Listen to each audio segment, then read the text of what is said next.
Merci à tous d'être revenus, parce que je sais que le soleil nous fait de la concurrence quelquefois. Pour cette conférence, je suis Étienne Glaise, je suis journaliste à Bâti Actu. Et pour cette première conférence, pour cette première table ronde, vaste sujet, comment combiner production de logements et rénovation pour améliorer l'offre. On a besoin de deux jambes pour marcher, donc production de logements et rénovation pour améliorer l'offre. Je suis en compagnie de deux représentants de la DHUP, de la Direction de l'Habitat, de l'Urbanisme et des Paysages au ministère de la Transition écologique et de la Cohésion et des Territoires. Je vais vous les présenter. En fait, non, je vais vous laisser vous présenter. Monsieur Benoît Ameille. Alors, on va... Attendez, est-ce que le micro marche? Allez-y, monsieur. Benoît Ameille, sous-directeur des politiques de l'habitat. Et Benoît Chantoiseau. Et Benoît Chantoiseau, chef du bureau du développement de l'offre de logements sociaux et intermédiaires.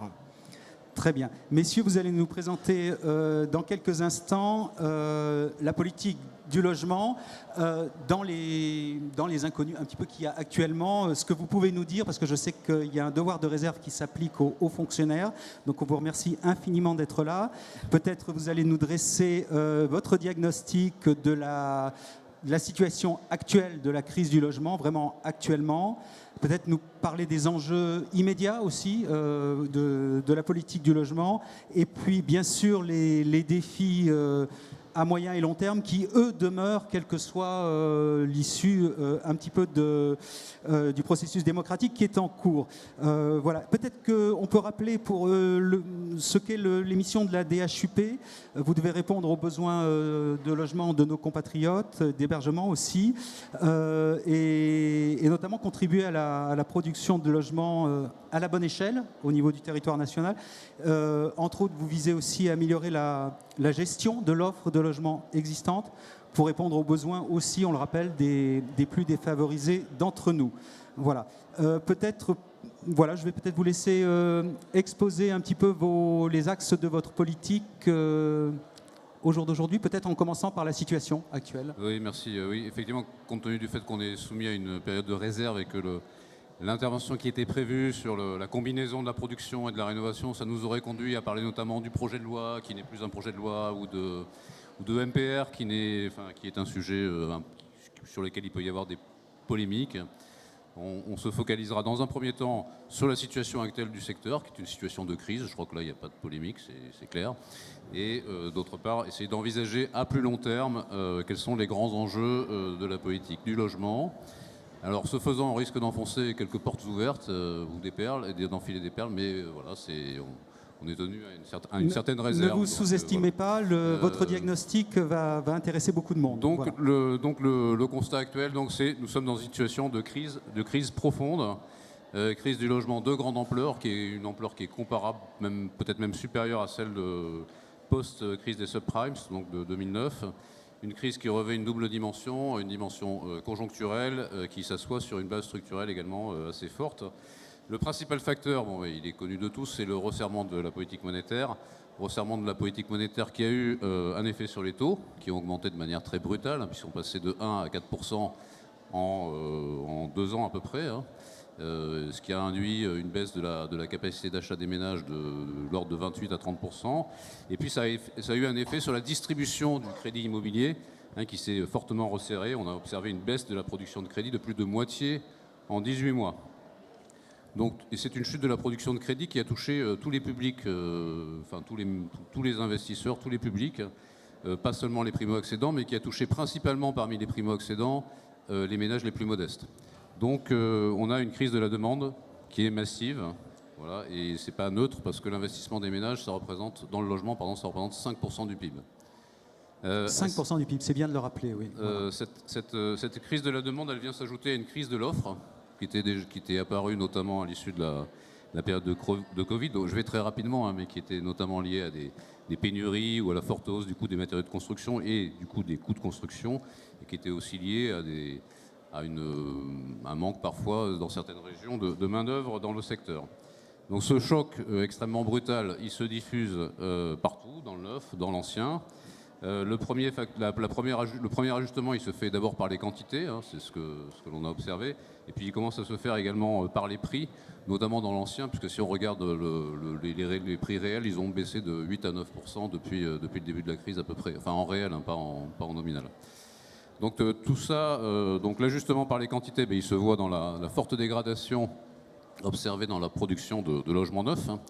On a eu en 2023 une baisse de 30% des surfaces mises en construction par rapport à la période, on va dire 2010-2019, qui peut faire référence. Alors c'est une baisse qui est très légèrement compensée, très légèrement atténuée par un relatif maintien du secteur de l'amélioration, de la rénovation. Je dis relatif, mais en tout cas je crois que c'est une des premières fois où on observe un découplage entre le logement neuf et la rénovation. Et puis c'est une baisse qui est très marquée dans les zones les plus tendues, notamment en Ile-de-France et sur le littoral méditerranéen, qui est plus marquée qu'ailleurs dans ces zones-là. Et puis sur le marché de l'ancien, on a eu une chute des transactions immobilières, hein, qui ont baissé de l'ordre de 30% entre le pic du premier trimestre ou du deuxième trimestre 2022 et puis aujourd'hui, quoi. Donc c'est une crise qui n'est pas seulement nationale, hein, c'est une crise européenne. On retrouve cette baisse, cette chute des transactions partout en Europe. En revanche, la chute de la construction neuve, elle est plus différenciée, elle est beaucoup plus marquée en Allemagne qu'en France, et elle est beaucoup moins marquée, en Espagne et en Italie qu'en France. Non, c'était juste pour être sûr d'avoir bien suivi le fil. En Allemagne, c'est pire qu'en France, c'est ce que vous. En Allemagne, j'avais pas conscience moi de ça. En Allemagne, la chute des autorisations, alors effectivement, c'est pas les mises en chantier, la chute des permis de construire a été beaucoup plus forte en 2023 qu'en France. Je crois qu'elle est de plus de 40%. Enfin, j'ai pas le chiffre exact en tête, mais elle est plus forte qu'en France. Donc cette baisse des transactions, cette chute de la construction neuve, elle induit un blocage des parcours résidentiels que l'on observe notamment, et on a une baisse très forte de l'offre locative. Donc baisse qui est liée évidemment à trois éléments, hein. Les baisses des sorties du parc locatif vers l'accession à la propriété, puisqu'il y a moins de neuf. Il y a potentiellement un effet, mais qui est un petit peu difficile à évaluer, qui est lié aux obligations de rénovation des passoires thermiques. Et puis, il y a une baisse de l'investissement général dans le parc locatif privé, et puis que l'on retrouve aussi dans le parc social. Donc tout ça, ça induit une baisse très forte, une baisse sensible du taux de rotation dans le parc privé comme dans le parc social. Et en plus, le parc social a un peu moins joué son rôle contracyclique que lors des précédentes crises, notamment du fait de la dépendance accrue à la VFA, puis aussi du fait des difficultés de financement que l'on retrouve aussi dans le secteur social. Donc on a une aggravation massive des difficultés de logement, une aggravation du mal logement. Et donc cette crise conjoncturelle, en plus, elle vient s'ajouter à une crise, on va dire, de plus long terme. Elle vient se greffer sur des facteurs structurels de plus long terme, parmi lesquels reviennent notamment un phénomène qui est souvent évoqué, qui est on va dire, le changement de regard sur l'acte de construire, le NIMBY, le Not in my backyard. Revenez là-dessus un petit peu. C'est ça, c'est un petit peu la réticence. Moi, individu, je peux à moi tout seul créer mon association, bloquer un peu le. C'est un petit peu ça le. Oui, il y a une multiplication des contentieux. Enfin, en tout cas, il y a une moindre acceptation de la densification, de la construction en face de chez soi, un plus grand attachement à la préservation de son environnement immédiat. Et donc tout ça, ça se traduit dans l'attitude des élus vis-à-vis de la délivrance des autorisations de construire, des permis de construire. Voilà, et donc il y a de plus en plus d'élus qui font leur le vieil adage de la vieille formule d'André Santini, maire bâtisseur, maire battu. Et les élus mettent également en avant un autre phénomène d'un peu plus long terme, qui sont les évolutions de la fiscalité locale, et notamment la suppression de la taxe d'habitation, qui ne permettrait pas, alors je mets au conditionnel parce que c'est un point qui est discuté, qui ne permettrait pas d'apporter les ressources suffisantes pour répondre aux investissements, pour créer les aménités liées à l'arrivée de nouveaux habitants. Parmi les autres facteurs structurels, si on s'éloigne encore plus, une focale un peu plus large, facteurs structurels de long terme, au-delà des cycles économiques, on peut également citer la métropolisation. La métropolisation qui a induit quand même une forte concentration de la demande sur des zones très précises, avec parfois une difficulté de l'offre de logement de s'adapter à la demande, ou au moins une difficulté de l'offre de logement abordable à s'adapter à la demande, parfois faute d'une politique foncière adaptée ou développée sur le long terme pour faire face à ce choc. On a également un autre facteur structurel, désolé, hein, c'est un peu une liste à la Prévert et on va vite, mais un autre facteur structurel qui est souvent mis en avant par les économistes, qui est la modification des conditions de financement, non pas seulement la baisse des taux qu'il y a eu dans les années 2000, mais la combinaison de la baisse des taux avec un allongement progressif de la maturité des emprunts. Et c'est cette combinaison qui a conduit à une hausse des prix, une très forte hausse des prix qui est quand même complètement décorrélée de la hausse des revenus. Et donc hausse des prix décorrélée de la hausse des revenus. C'est-à-dire que la baisse des taux très très faibles, en fait, ça favorisait l'inflation, c'est ça? Des taux très faibles, ça renforce les capacités d'emprunt, donc ça nourrit la hausse des prix. Et quand c'est combiné en plus avec un allongement de la maturité des prêts, ça amplifie encore la capacité d'emprunt des ménages. Donc on a des taux d'endettement des ménages qui ont fortement cru.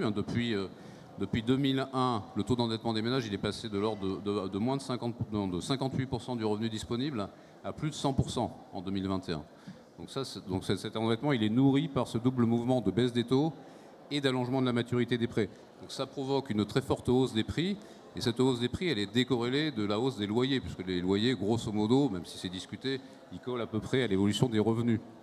Donc ça induit plein de phénomènes, des phénomènes économiques larges. On va dire qu'il y a un effet d'endettement plus fort, un effet d'appauvrissement pour ceux qui ne sont pas détenteurs de patrimoine immobilier, donc grosso modo, pour résumer, plutôt les plus jeunes, et puis un effet richesse au profit des détenteurs, donc plutôt les personnes plus âgées qui sont davantage détentrices de patrimoine et qui sont vendeuses nettes en fait de logements. Et puis au-delà de ça, parallèlement, puisque les loyers évoluent au même rythme que les revenus et que les prix évoluent beaucoup plus vite, on a eu une dégradation progressive du rendement locatif. Donc cette dégradation progressive, elle induit à terme une diminution de l'investissement locatif. Et cette dégradation progressive, elle a été compensée partiellement par des dispositifs fiscaux dans le LOF, elle a été compensée partiellement aussi par l'espérance de plus-value. Mais bon, les dispositifs fiscaux, ils peuvent s'éteindre. Et l'espérance de plus-value, elle a disparu avec la hausse des taux. Donc aujourd'hui, on a des classes d'actifs qui sont beaucoup plus intéressantes et donc on a moins d'investissement dans le parc locatif. Voilà. Donc tout ça conduit à une crise majeure. J'ajouterai un autre élément peut-être qui est souvent mis en avant dans les discussions récentes, qui est dans les territoires tendus, notamment dans les territoires qui présentent une dimension touristique, la croissance des résidences secondaires et des meublés de tourisme qui bénéficient d'une fiscalité différente, on va dire, qui peut être considérée comme... Ça, pour vous, ça n'est pas discuté. On a une table ronde après tout à l'heure sur les résidences meublées de tourisme. Ça, de votre constat un petit peu neutre de hauts fonctionnaires... C'est un constat qui est partagé par tous. Par tout le monde. Voilà. Hein, voilà. Je ne pense pas que disant cela, je crée... Mais ça participe de l'attrition du marché locatif longue durée. Vous êtes d'accord avec ça? L'administration n'ignore pas la crise, si vous voulez. Voilà. Voilà. Ensuite, là où il y a des débats, c'est sur que faire face à cette crise. Donc là, il y a une multitude de réponses à court terme et on ne va pas rentrer là-dedans parce que ce n'est pas à nous de nous prononcer. Il y a des propositions en faveur de l'offre. Juste sur les facteurs structurels, on sait aussi que les familles changent, se recomposent. Est-ce que ça peut participer à la crise structurelle du logement, du fait qu'il y a un besoin en logement, on se marie, on divorce, on décohabite, on se remarie, on se recompose, on se décompose. Est-ce que ça participe un petit peu? On a besoin de plus de toits, objectivement, mais ça, ce serait un phénomène socio-démographique. Alors, excellente question, mais j'allais y venir parce que dans les défis de la politique du logement, donc je vous dis, on ne va pas répondre à comment traiter cette crise à court terme parce que là, on s'aventurait sur un terrain politique qui n'est pas le nôtre, surtout en ce moment. Et donc, simplement, ce qu'on peut dire, c'est que le contexte de dégradation des finances publiques, il ne facilite pas, évidemment, le traitement de la crise à court terme. Donc, on va s'intéresser aux enjeux de moyen long terme. Et pour résumer les enjeux de moyen long terme, c'est peut-être un résumé un peu caricatural, mais la nécessité, c'est bien de concilier les impératifs des transitions, les transitions démographiques que vous avez évoquées, transition écologique, transition énergétique, avec le développement d'une offre de logement adapté. Et le développement d'une offre de logement adapté, ça commence par le maintien d'un volume important de construction neuve. Alors, je ne rentrerai pas dans le débat sur quel volume de construction neuve. Voilà. Je dis simplement qu'il faut maintenir un volume de construction neuve important, compte tenu des projections démographiques, compte tenu des prévisions sur l'évolution du solde migratoire, compte tenu de la décohabitation, c'est le phénomène que vous évoquez, les divorces, etc., compte tenu aussi de l'obsolescence du parc, qui nécessite quand même une part de renouvellement, de destruction, etc., compte tenu, donc là on parle des flux, compte tenu également des stocks à traiter, on a un niveau de mal logement qui est certain, donc il faut le résorber sur le temps. Donc après, les prévisions, ça dépend de l'horizon qu'on se donne pour le résorber. Et puis sur la base également d'hypothèses sur un niveau de logement vacant. Il y a un niveau de logement vacant en deçà duquel on ne peut pas descendre. Et puis un niveau de résidence secondaire. Voilà, on peut décider qu'il n'y aura plus de résidence secondaire, mais c'est un changement quand même significatif. Donc il y a, au niveau global, on va dire, jusqu'en 2030, on a un besoin en construction de logements qui est, disons ça, je ne m'avance pas beaucoup, nettement supérieur au niveau de la construction actuelle. Voilà. Ensuite, ce besoin, selon les hypothèses démographiques centrales, il devrait quand même progressivement se réduire au cours de la décennie suivante. Donc, premier élément, il faut produire plus qu'aujourd'hui. Il va falloir produire, voilà. Quoi. Il va falloir produire plus vite, ce qui peut impliquer une multitude de mesures, de simplifications, etc. Et non seulement il faut construire des logements pour répondre aux besoins, mais il faut également nourrir une offre de logement qui soit adaptée à la demande. Et donc d'abord adaptée aux revenus des ménages, donc des logements abordables.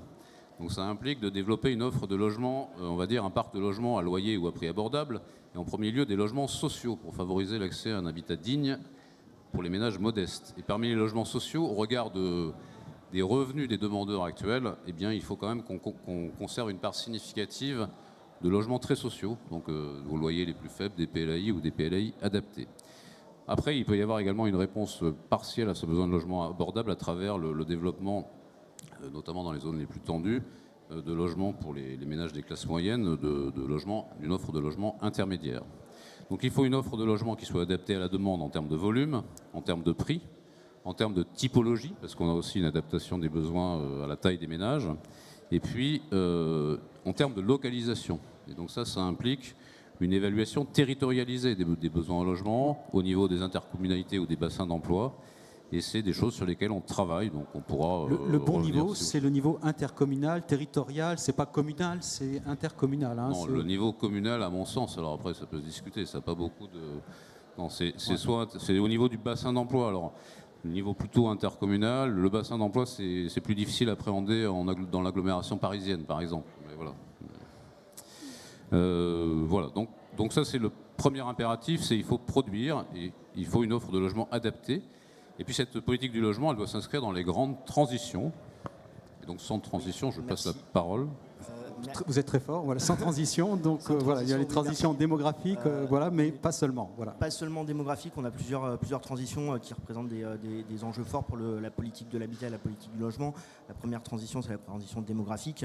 On en a un petit peu parlé. Le premier effet, c'est un effet de baisse annoncée de la taille moyenne des ménages qui va nécessiter plus, à population constante, plus de logements, qui va nécessiter aussi qu'on s'interroge sur la taille des logements, la transformation éventuellement du parc. Plus de logements petits, c'est ça? Plus de petits logements pour assumer le fait que les ménages se mettent en couple et font des enfants plus tard. Et donc on a besoin aussi de plus de petits logements. C'est quelque chose qu'on observe peut-être déjà dans le parc social, où on voit que la demande de logement est très orientée sur des petites surfaces, sur des T2 et T3, quand le parc est essentiellement composé de T3 et de T4. Et on sent qu'il y a une recomposition il y a un réajustement de l'offre avec la demande qui doit s'opérer, qui est en plus accentué par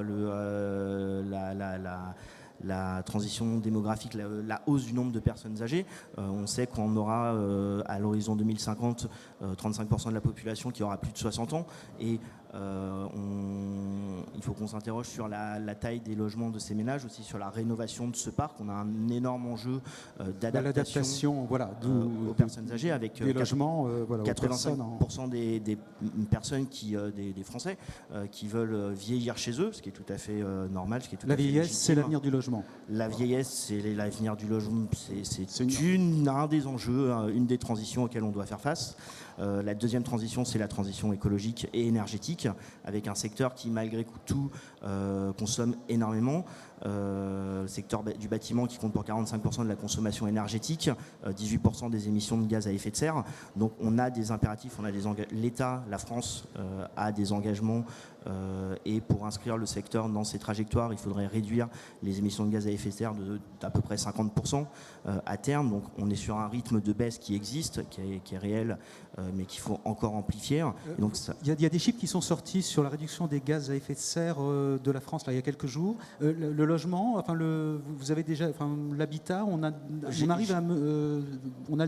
le détail un petit peu, non? Ou déjà on progresse ou pas? Sur les si vous pouvez le, sur ça, les je pense chiffres, objectivement c'est relativement. Sur les chiffres réjouissants de la baisse des émissions récentes, je ne crois pas qu'on ait le détail par secteur.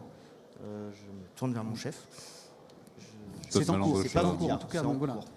Il reste 5 minutes. Il reste 5 minutes, Très bien. pardon. Donc je voulais revenir sur cet impératif de rénover les logements et les bâtiments. Je vais accélérer un peu pour qu'on se laisse au moins 3 minutes de questions. Et puis rappeler, je pense que vous m'en auriez voulu de ne pas parler de l'enjeu aussi de sobriété foncière et de lutte contre l'artificialisation des sols, qui est un sujet préoccupant pour tout le monde, mais qui porte derrière des enjeux de réduction des émissions, parce que le sol constitue malgré tout une réserve de CO2, qui est aussi un enjeu de préservation de la biodiversité, qui est aussi un enjeu de bonne gestion des eaux. On y pense assez peu, mais il y a des problématiques de ruissellement, d'inondation qui sont aussi liées à l'artificialisation des sols. Donc on est dans une situation, j'accélère, de contradiction assez permanente, mais qui est le sel de la politique du logement, de construire plus, de construire à coût maîtrisé, mais de ne pas consommer de foncier et de réduire les émissions de CO2. Pour concilier ces impératifs, on a déjà des mouvements qui sont engagés. Je vais essayer de dresser rapidement quelques pistes. Le premier, c'est la décarbonation de la construction, avec un mouvement qui est engagé par la RE 2020, qui vise autour de 3 axes à engager le secteur dans cette révolution. Le premier, c'est diminuer l'impact. Le premier axe, c'est diminuer l'impact de l'acte de construire, mais qui va nécessiter qu'on s'interroge collectivement demain sur peut-être des nouvelles manières de faire, de produire du logement qui soient moins émettrices. Le deuxième, c'est d'avoir des logements qui consomment moins durant leur vie, donc la construction, la consommation durant la vie du logement, avec des critères d'efficacité énergétique. Et puis un sujet qui monte aussi, on est bien placé pour le savoir devant les projecteurs, qui est le confort d'été, hein, comment on gère la chaleur, comment on prend peut-être plus en compte ce sujet. On a en France pas l'habitude encore d'utiliser énormément de climatisateurs, mais c'est un sujet qui pourrait monter. Il faut qu'on réfléchisse aussi au confort d'été dans des territoires où il va faire de plus en plus chaud. Il faut qu'on s'adapte aussi à ça. Le deuxième point de conciliation, et après j'en aurai fini, c'est la zéro artificialisation nette, pour comment on maîtrise en fait demain nos sujets fonciers, c'est-à-dire promouvoir la densification, c'est-à-dire mobiliser le parc existant. Je parlais peut-être de production de logements par division de grands logements, comment on mobilise aussi le parc existant, les transformations de bureaux en logements, etc. Comment éventuellement on mobilise aussi les zones d'activité économique qui représentent des fonciers urbanisés qui sont peut-être mobilisables. Cette question-là nécessite aussi en amont qu'on se pose la question de réintroduire ces quartiers-là dans les villes. On sent que c'est des quartiers qui sont un peu isolés. Voilà, pour souvent. redonner peut-être le goût d'aller dans ces quartiers, redévelopper un imaginaire aussi pour ces nouveaux quartiers. Voilà, absolument, je pense de friches ou de zones commerciales. Oui. On n'arrivera pas à vendre des logements dans des zones industrielles, dans des zones économiques, si jamais on n'a pas d'abord reconstruit et réintégré ces quartiers vraiment dans la ville, qui sont aujourd'hui accessibles uniquement par voiture. Enfin, on pense très concrètement, un ménage qui veut acheter et qui va avoir des enfants habitera pas là parce que l'enfant doit pouvoir aller à l'école à pied et qu'on est sur des quartiers qui sont entourés par des routes nationales avec beaucoup de trafic. Donc ça nécessite de réinterroger la ville. Ça m'amène à peut-être l'ultime point, ce qui est comment on régule mieux le foncier et surtout du point de vue de l'État sur une compétence qui est largement partagée entre beaucoup d'acteurs, comment on permet et on accompagne les collectivités pour dessiner des vraies stratégies foncières lisibles et donc leur donner les outils à la fois pour pour dessiner des stratégies foncières et pour les mettre en œuvre. C'est tous les sujets des PLU, c'est tous les sujets des établissements publics fonciers, c'est comment finalement on redonne les marges de manœuvre aux collectivités l'État central n'a pas vocation à dire dans telle zone il faut densifier ou pas. C'est vraiment un sujet de collectivité. Et puis, dernier point, c'est le N de ZAN. C'est comment on avance aussi sur la renaturation avec des enjeux aussi peut-être de libérer du foncier sur certains territoires et de renaturaliser d'autres zones peut-être beaucoup plus tendues où on a aujourd'hui des problématiques d'îlots de chaleur, etc., etc. Tout ça veut dire aussi, mais je ne vais pas m'étendre, Benoît en a déjà beaucoup parlé, qu'on réfléchisse au modèle économique. Mais en tout cas, aujourd'hui, notre diagnostic, c'est qu'il faut qu'on, au-delà de la question de la crise conjoncturelle, qu'on réinterroge l'ensemble de la chaîne de production du logement, depuis la programmation de la politique de l'habitat jusqu'à la livraison des logements, en s'interrogeant aussi sur les délais de livraison, la simplification des procédures, les outils de planification, etc., etc. Et on va 14h24. vous remercier tous les deux d'avoir tenu les délais. Et puis, d'abord, vous nous avez partagé quand même, on sent une espèce de flamme dans vos deux témoignages sur la politique de l'habitat quand même. Et on voit qu'on est au cœur d'enjeux qui, de toute façon, vont continuer de moyen et long terme. La politique de l'habitat, c'est l'art de gérer des objectifs contradictoires. Et vous y parvenez tant bien que mal. Voilà. Un dernier point peut-être, et on prend une série de questions, une ou deux questions. Je ne connais pas la politique sur les débordements de timing, mais on peut prendre des questions. On n'a pas le temps ? Une minute. Alors une question, il faut bien la choisir. Hein. Alors pas de questions. Alors on vous remercie pour votre exposé. Merci Benoît Hamey et Benoît Chantoiseau pour la DHUP de nous avoir fait un point de situation voilà, avec le devoir de réserve qui vous est imposé, mais vous avez été enthousiasmant, énergisant pour nous. Merci. À vous.